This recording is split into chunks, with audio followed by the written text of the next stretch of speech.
आरबीआयने repo rate कमी केला, पण अजूनही तुमच्या होम लोनचा ईएमआय कमी झाला नाही.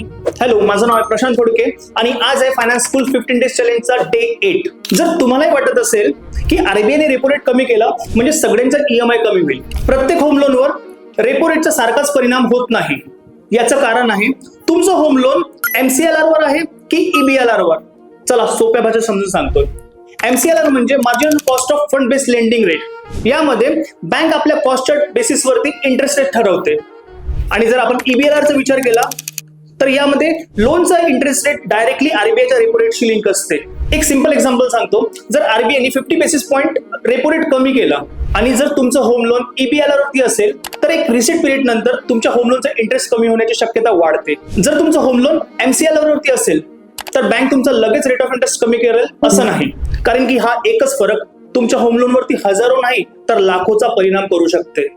जर हा व्हिडिओ तुम्हाला आवडला असेल तर व्हिडिओ सेव्ह करा, तुमच्या फ्रेंड्सला शेअर करा आणि ओम असोसिएटला अशाच महत्त्वाच्या व्हिडिओसाठी फॉलो करा आणि पुढचा व्हिडिओ बघायला विसरू नका. थँक्यू.